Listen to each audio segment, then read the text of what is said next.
Oh, really? That's what it's for? Oh, really? We're playing soccer? Oh, okay. I thought it was I just think the like- joint's wearing out.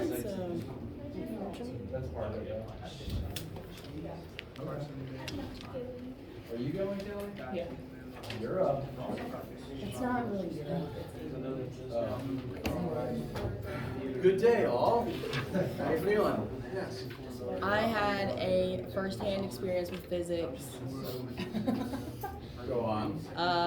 So I work at the city sometimes, and well, actually every week. And this particular day, they had me moving boxes of cans. Like, I took the assignment the wrong way, thinking they wanted me to move all of the boxes of cans instead of just take the cans out of the boxes and move them. So I had a issue because these cans were like 100 pounds a piece, or the boxes were like 100 pounds a piece probably. Right.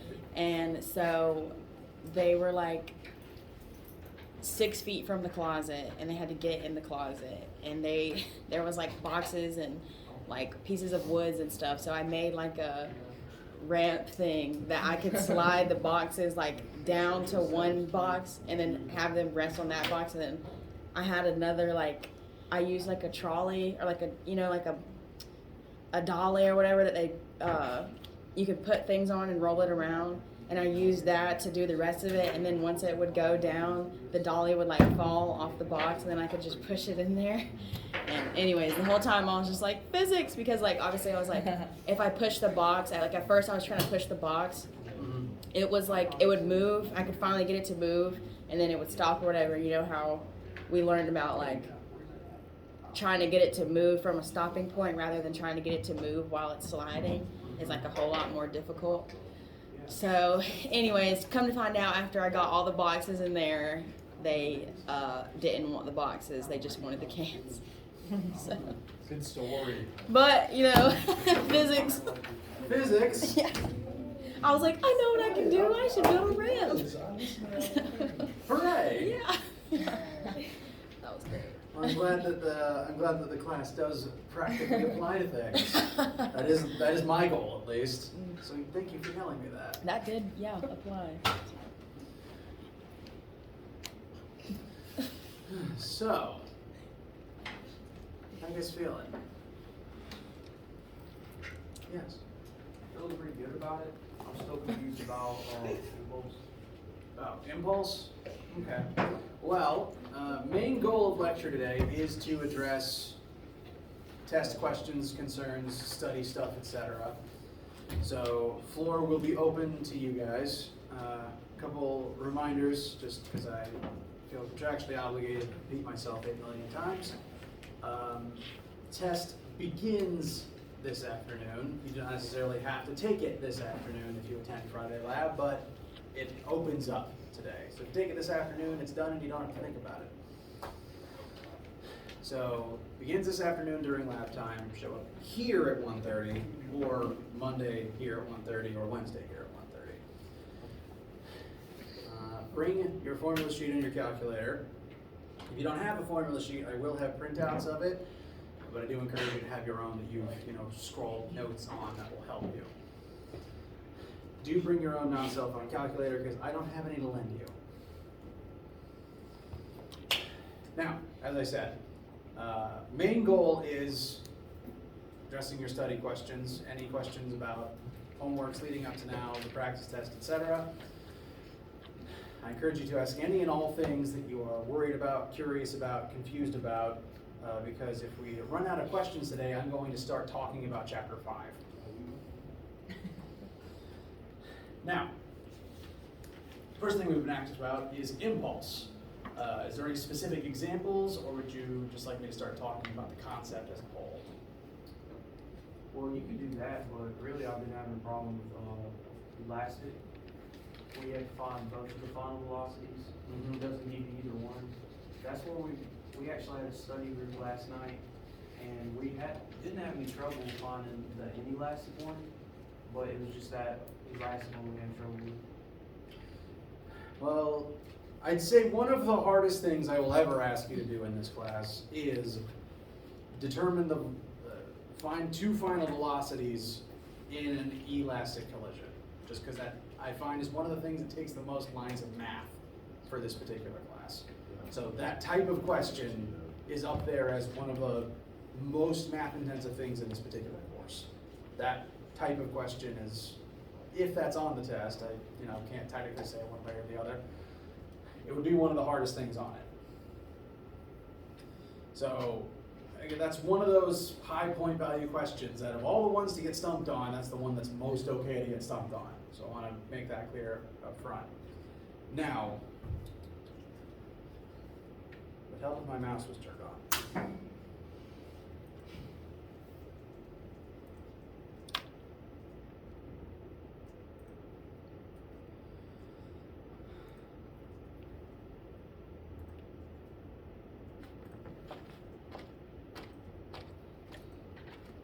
Just loading up my practice key so that I don't have to rework the whole thing from scratch. There's number 8. Yes.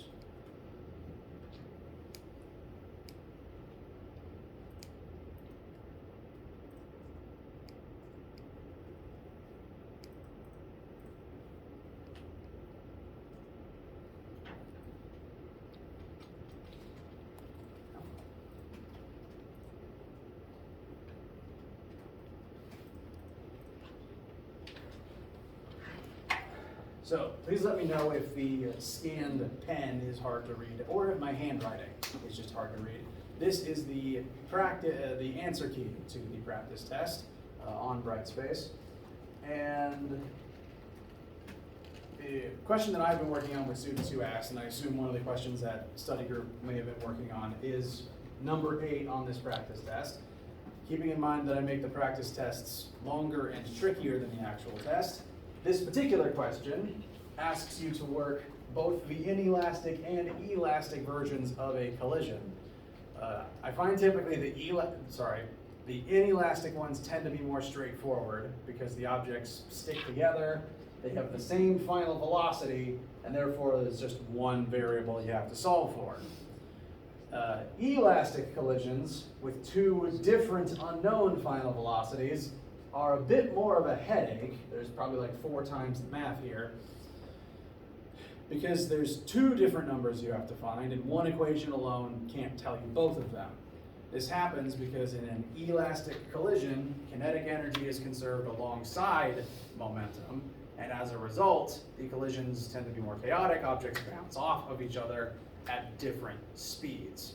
You throw a bouncy ball at the wall, it ricochets away rather than sticking to it and joining the wall at a unified final speed. As a result, since these are 2 different final velocities, momentum analysis by itself cannot tell you either answer for the final speeds after the crash. That's because this one equation would have 2 unknowns in it, and since there's 2 things you don't know, you can't find a number for either of them. This requires you to use a trick that I refer to as 2 equations, 2 unknowns, where if you have a second equation with the same 2 unknown things in it, velocity 1 final and velocity 2 final, you can combine the 2 equations together and successfully figure out both numbers. And conveniently about elastic collisions, momentum is not the only way that you can analyze them. As long as the collision is elastic,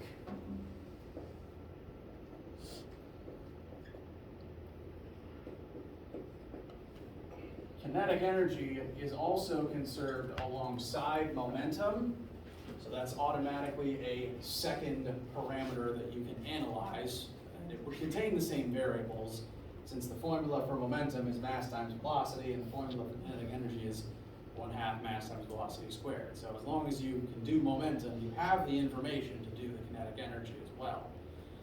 And this would have the same 2 unknowns in it. I don't prefer this version because the kinetic energy formula just has more things in it. And so this analysis, comparing kinetic energy initial, kinetic energy final, tends to balloon up quickly in terms of how many things are on each side and how many things you have to keep track of, especially since there's a squared in there as well. There's a square and a square root to keep track of. So while this is true, I do not prefer to choose this as my second equation.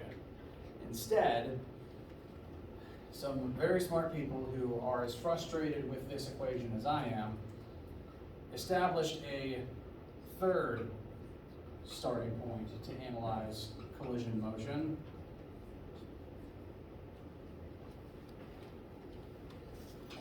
So here we have option 1, option 2, and option 3.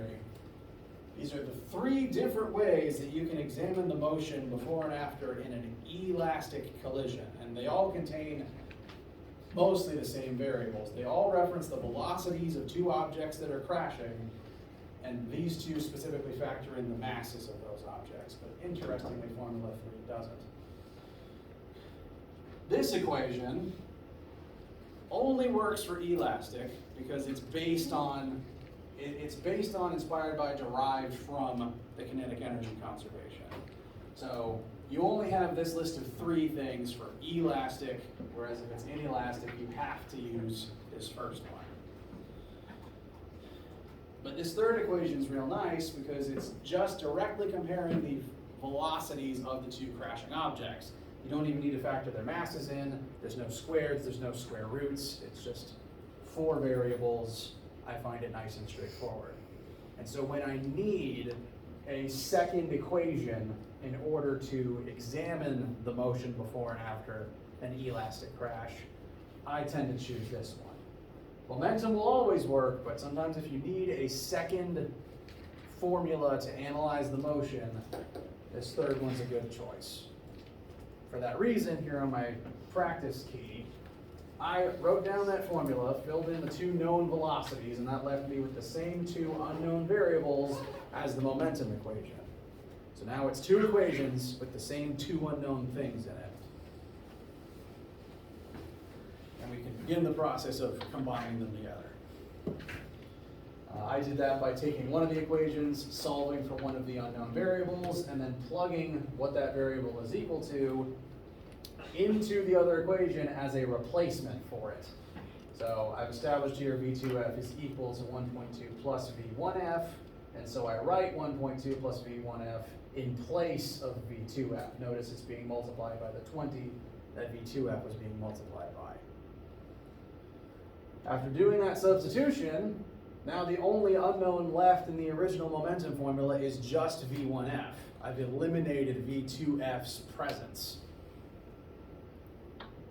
It's in 2 places at once, but we've dealt with that before. So now we can simplify, use the distributive property, and actually arrive at an answer for V1F, whereas this by itself could not give us that number. Once you have this number, you can then plug it back into one of your equations to find the second.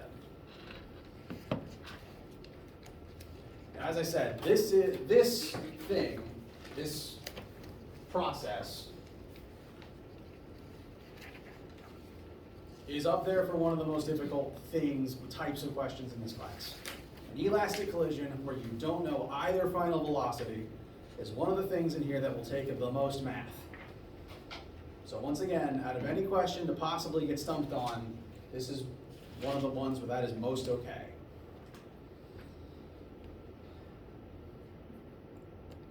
So if you look at this and it just looks like spaghetti, that's okay.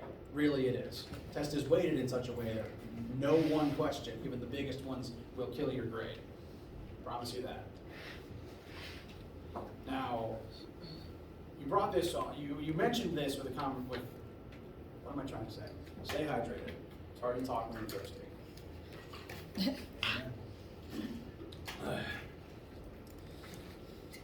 When you asked about this, you used the word impulse. So I want to make sure to define that word again. Impulse is defined as the change in momentum. And that is happening here. In this crash, the first object is going to transfer momentum into the second, and as a result, the second one begins moving and the first one slows down. That's true of both versions, so there is a transfer of momentum both times. But the term impulse refers to specifically how much momentum was lost by the first object and therefore how much was gained by the second object. And in both cases, impulse is worth noting because in either version, each object has the same magnitude of impulse because because if one of them loses X amount of momentum, the other has to gain the same amount. Like how energy can't be destroyed, momentum can't be destroyed, it has to be accounted for somehow. To kind of quickly demonstrate, I'm going to look at the inelastic numbers real quick. Object 1 has a mass of 5 kilograms, and it slows down to 0.24 meters per second from 1.2. And so object, I'm going to call that impulse 1. That would be just shy of 5.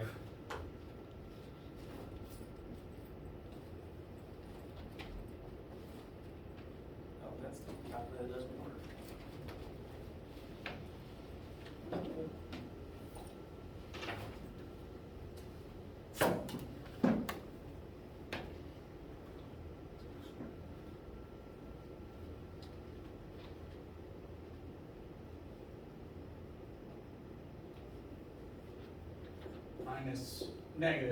Negative 4.8 kilogram meters per second.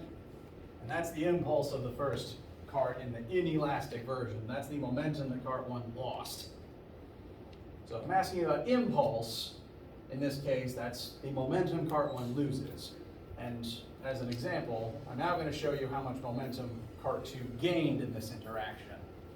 Cart 2's mass is 20 kilograms. And it speeds up to 0.24 from 0. So that mass times that change in velocity will give you positive 4.8.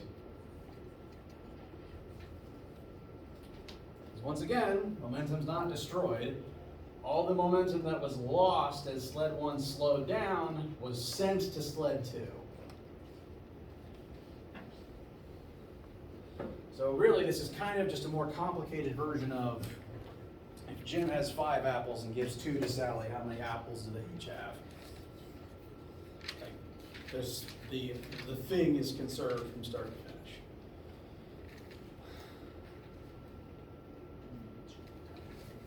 So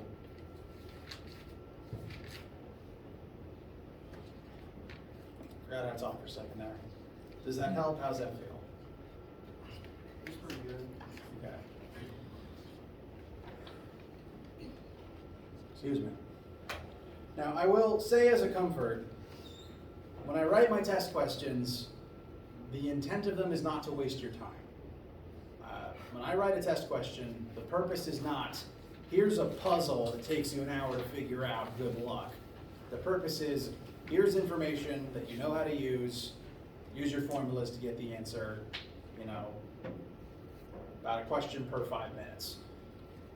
So I don't write my questions to have to take you forever on the test. So I say that as a comfort. Yes? We had a question on the lab. Yes. Number 5. Number 5. It was about the bike. It is about the bike. I'm glad you asked. Where's my bike tire? Is it over there and I just can't see it? Okay. Well, it's either back in the closet or someone absconded with it. Yeah, no tire.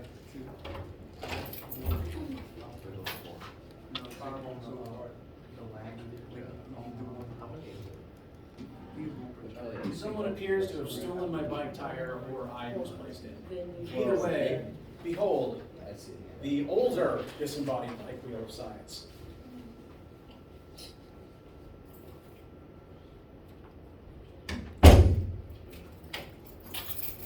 So once, just again, for the audience, this is about lab question number 5.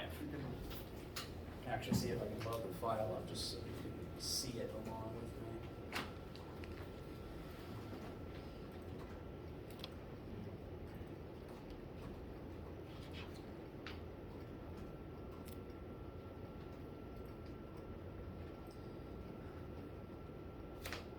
me. The question is asking about a very interesting property of bicycles. It normally asks you to click on the link to watch a certain video of a bike in motion. However, that link doesn't seem to work, and I have not found a satisfactory replacement link yet, which is upsetting. So I'm just going to describe it for everybody now. bikes are interesting in that if you take a full bicycle with no rider and you launch it forwards at a certain speed, it remains upright without a rider. It can just keep going by itself. And the question being posed to you, the audience, is why would that happen? Like, this wheel can't stand up by itself. If I let it drop, it falls over. So how do bikes do this? And the key word is a certain term in the description called angular momentum, which, if you haven't heard me define that out loud yet, I will define for you now. The purpose of the lab was to see how much of this information you could figure out on your own. But now we're going to learn it together. Linear momentum is a measurement of an object's tendency to want to keep moving forward at a certain speed and not change. So if an object is moving forwards, its momentum compels it to keep moving exactly like that until the universe forces it to change.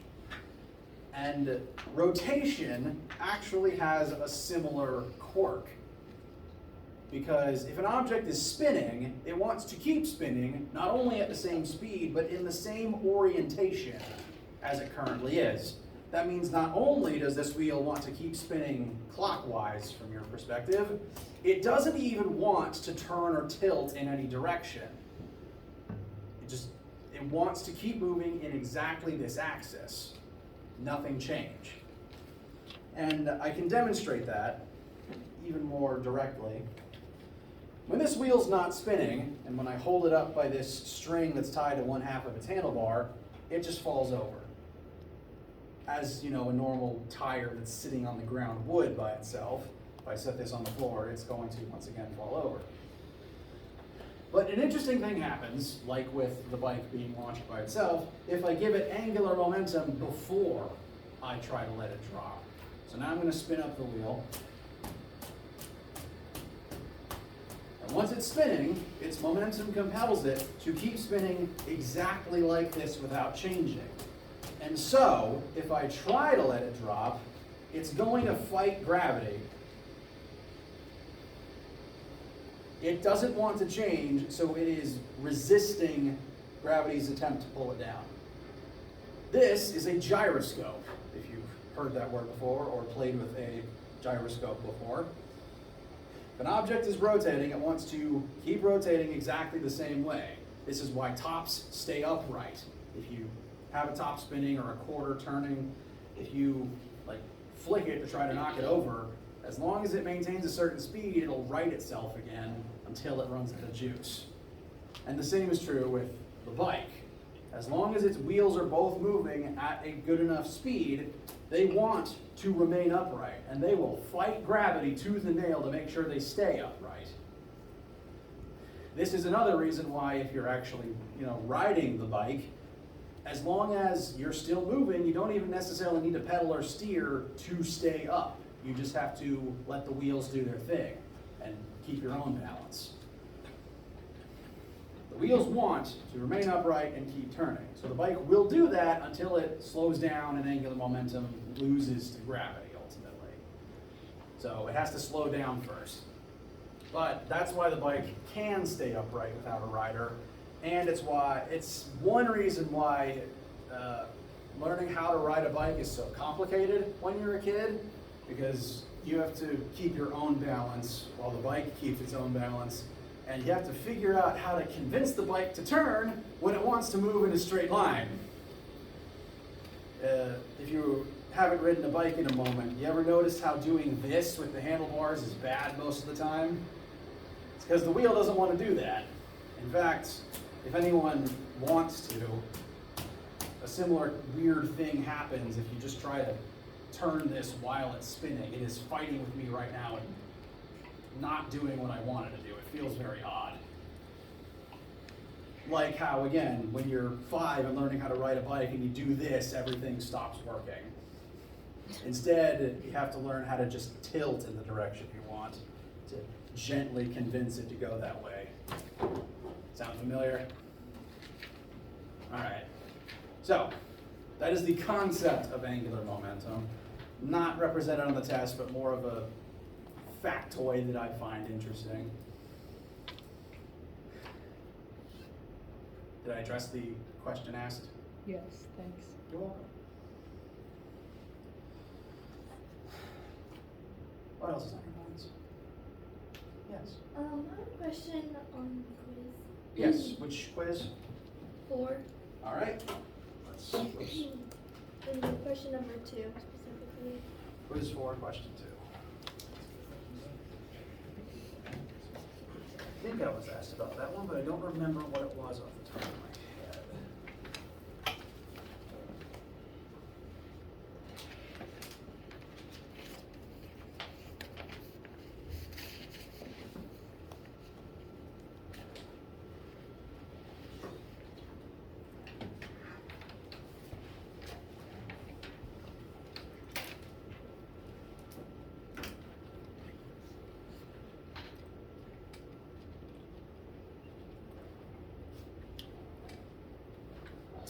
All right.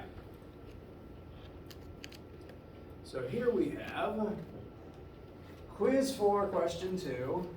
Everyone's numbers are randomized, but the principles here are still the same. Here we have an ultra-high-speed centrifuge. And a centrifuge is a machine that uses centripetal force to separate materials in test tubes. Depending on how much chemistry you've had, you may have used one before. If you've ever been to the state fair and gone on the machine that spins you real fast to the point you stick to the wall, that's basically a centrifuge for humans. And all your blood rushes to, not your head. So this device spins very quickly. You put a test tube in it, you spin the test tube, and all the material of the test tube rushes to the bottom of the tube and separates itself based on density. Now, that's flavor text, basically. The actual math presented here is it tells you this particular centrifuge is spinning at a specific speed and has a specific rotational radius. So when working this one, you have been given, technically, you've been given angular speed and you've been given rotational radius, excuse me. So numbers will vary, but I'll go ahead and write down these sample ones. R is, for me, 12.3 centimeters, and angular speed is 5 times 10 to the 4th. Nope, I almost wrote that wrong. Revs per minute.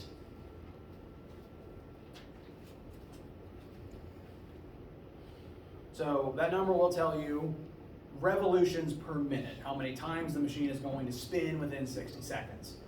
That's a lot. That's 50,000 times per minute, sorry.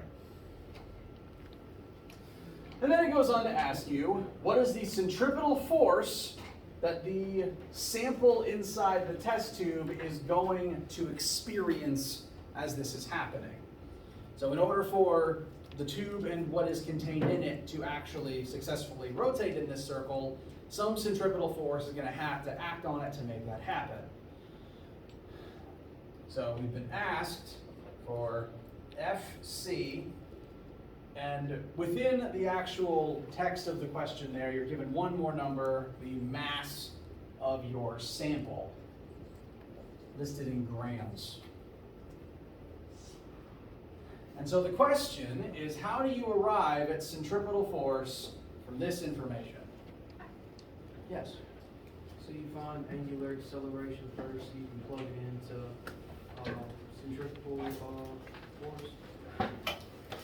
Yes, however, not necessarily angular acceleration, but centripetal acceleration. Sorry. That's okay. They're both rotational forms of acceleration. The fact that I don't like that there's 2 separate accelerations to have to learn in this chapter. And yes. So yes, we've been asked for centripetal force, for which there is only one equation. Centripetal force equals mass times centripetal acceleration.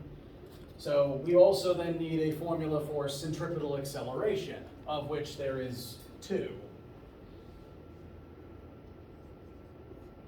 They are linear speed squared over rotational radius, or alternatively, angular speed squared times rotational radius. Either version works, you just have to pick one. And given the information, well, with the information we have here, you could use either. Either way, there's an amount of work to have to do beforehand. But we do have all the information we need to proceed. The question prompt gave us rotational radius, and it did technically give us angular speed. But is this the unit we want for it? No. Kind of like how we want all of our distance units in meters and our mass units in kilograms. This is the wrong unit. We want radians per second. So I'd say that the main trick to this question is recognizing that this number it gives you in revs per minute is angular speed, it's just in the wrong unit, and you have to convert it before you use it. So revs per minute is to radians per second like how miles per hour is to meters per second. And you have to go through the process of that conversion first. So I'm going to write out how I'd recommend doing that. So sample number of revs per minute.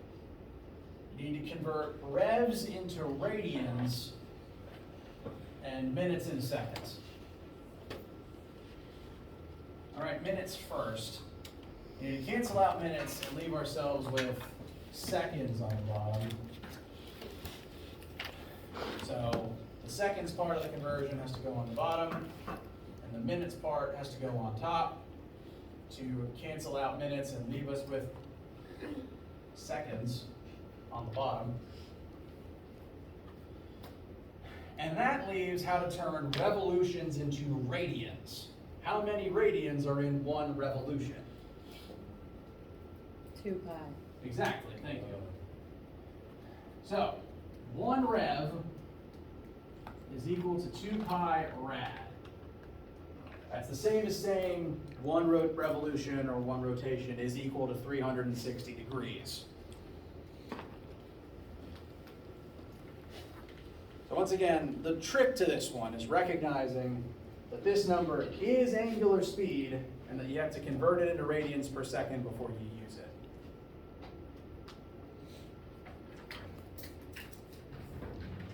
Technically, every number it gave you needs to be converted in this question, though, because we want meters and kilograms. So always check your units.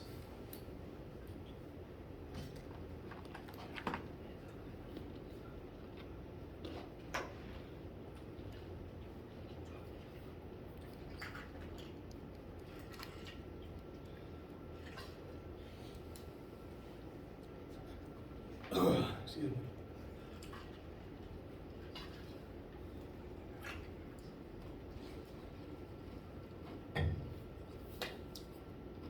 Did that address your concerns?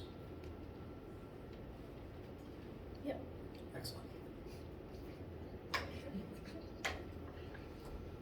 Yes. Can we also go over like conversions? Because I know that's like a big part of the equation sometimes. Okay, like just practice them real quick. Yeah, because I can kind of get confused sometimes when it's asking me to do something, but like with this question, you kind of have to like change it up, find it in a different unit, and that can be confusing. Okay. Well, first, I'd say there's 2 main types of conversions to be on the lookout for. First is just metric prefix conversions. So, as practice real quickly, how many meters is 12.3 centimeters? And there's a couple ways you can do that. But since there's a board in front of the room, I'm going to do it the visual way.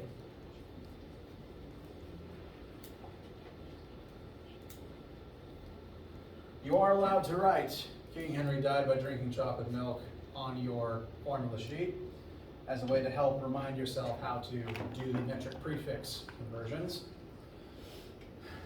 We always like meters instead of centimeters in here, so centimeters has to convert into base meters.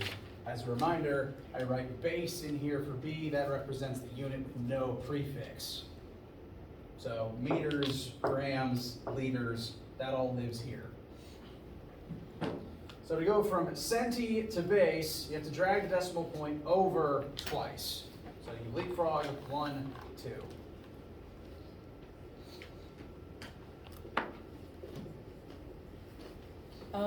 Wait, are you saying we can have a piece of paper with stuff on it for the exam? Yes, you have access to your formula sheet for literally every assignment in this class. That includes tests and the exams. I encourage you to have your own copy that you've written helpful tips on. But if you don't have one prepared, I run off extra copies to give out during the test. So I'm kind of confused with inertia and momentum, like what's the difference? They are very similar. They are incredibly similar. Honestly, the fact that they're different can get kind of frustrating. Inertia is a property only of matter, which is to say, all mass, regardless of anything else, has inertia. And that inertia compels it to do whatever it's currently doing. So this mass is currently stationary, and its inertia says remain stationary. Whereas if it was moving at constant speed, its inertia would tell it keep moving at constant speed. Momentum is slightly different in that it is a function of both mass and velocity. You can have inertia when you're stationary, but you only have momentum when you're moving. That is one of two differences. That's really it. The only other difference is that momentum's a vector and inertia's a scalar, but that's a very small thing. The main thing, inertia, depends only on mass, therefore you can have it at rest. Momentum, the very formula for momentum, by being mass times velocity, means you have to be moving in order to have any momentum. Whereas as long as you're made of matter, you always have inertia. Does that help? Excellent. To kind of leapfrog back to unit conversions real quick. This trick I would call the visual method. But I do this, I've done this sort of thing for a pretty long time. So I usually kind of skip the leapfrog method, and I can just remember that centi is 100 times smaller than base, so I divide by 100 to get to here. But that root word centi, it's the same as in cent and century. It just means 100.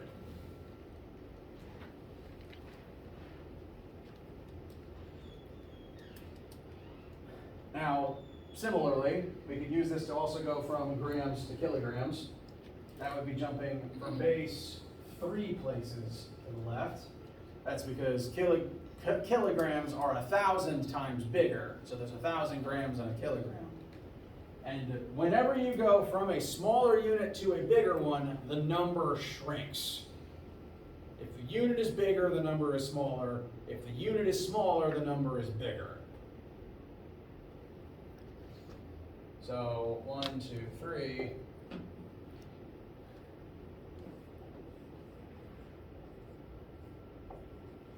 This shrinks to 0.0033 kilograms.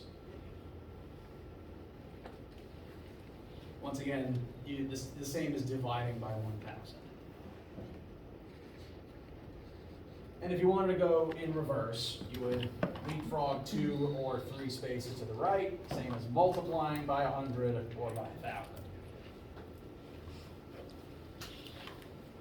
The metric system is nice in that it's always increments of 10, whereas in the imperial system you have to remember 12 inches in a foot, over 5,000 feet in a mile, 8 ounces in a gallon. I don't remember.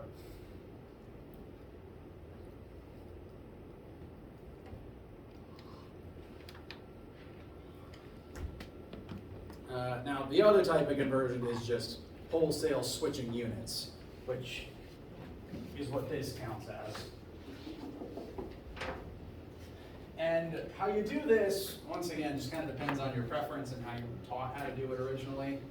This is how I do it, because it lets me set up one big fraction that I can just plug into my calculator and hit go on.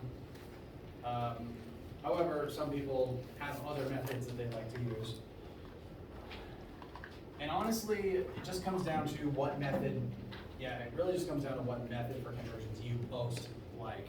I found over the years that this thing I do on the board does not gel with everyone's brain, but it's what I first think of, and so it's the first thing I ever write.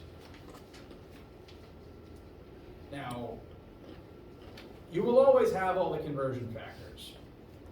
Like if you don't necessarily have memorized 1 rotation equals 1 revolution is 2 pi radians, I'm never gonna hide that information from you. You can ask me about it. And like, if a power question gives you a number in horsepower and you need to convert it to watts, I will give you that number. You don't have to memorize it. You just have to figure out the way that works best for your brain to apply it. So honestly, I think the best thing forward is just practice.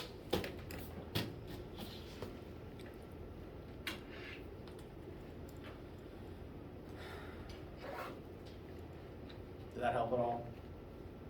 Okay. Anything else on your minds at this particular moment? Question 3 on the lab. Question 3 on the lab.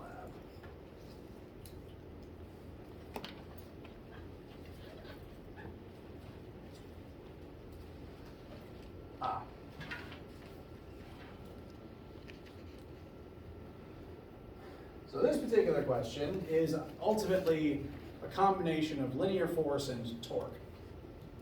I'm going to erase this. Oh, you know what? Let's do it. There. Here we have described an object floating through space. I'm envisioning just like a pipe or a rod that fell off a satellite or something. It is 90 centimeters long, it has a mass of 750 grams, it's stationary, just free floating through the void, and then something is going to hit it and exert force on it. So, if I'm listing variables, the relevant ones for this first part are mass is 750 grams, the force applied is 36 newtons, and we've been asked for its linear acceleration as a result of that.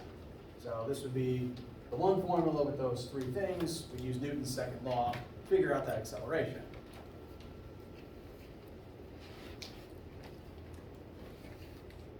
So part A is just classic linear acceleration that we've been doing since chapter 2. Before I move on, does that sound okay? All right. Now part B is about torque. And if you'll recall, torque is the angular counterpart to force, meaning that this force here, the one listed, can generate torque depending on where it's applied to the object.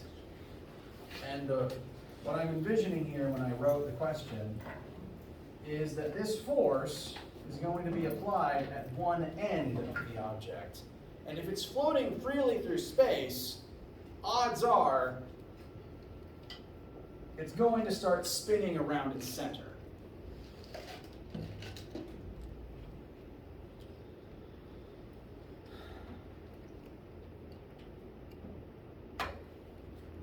Best I can try to replicate that here on Earth. This is a 2-meter stick, and I can balance it on its center of mass so that it's functionally floating. It's currently not accelerating, it's remaining still. And if you exert force on one side of it, the whole thing's not going to accelerate all at once, it's going to start rotating. And the point it's going to rotate about is its center of mass. So that's a general thing. Most objects, if there's no other fulcrum present, most objects tend to rotate about their center of mass, if left alone. Now, if you install a fulcrum yourself, that will kind of supersede that rule. But if there's no other fulcrum, center of mass is usually what an object will default rotate about. Which means that this force applied is a certain distance from the center of the object. And the formula for torque is radius times force, so you need to multiply this radius times that applied force. The main trick is the object is 90 centimeters long, but this is only 45 centimeters. So you have 90 is its full length, and 45 is the distance from the end to its center. So this is actually the R that you need, not the full 90 centimeters. Okay. because that is the distance from force applied to the fulcrum. Once again, I make my test questions very straightforward. The point of this lab was to put an interesting situation in front of you while you were, working on it on your own, and see what you think, and then get back to me with your questions, and then I help you on it. I wrote it that way on purpose. Test is straightforward. Yes? Someone's asking about how much force something is.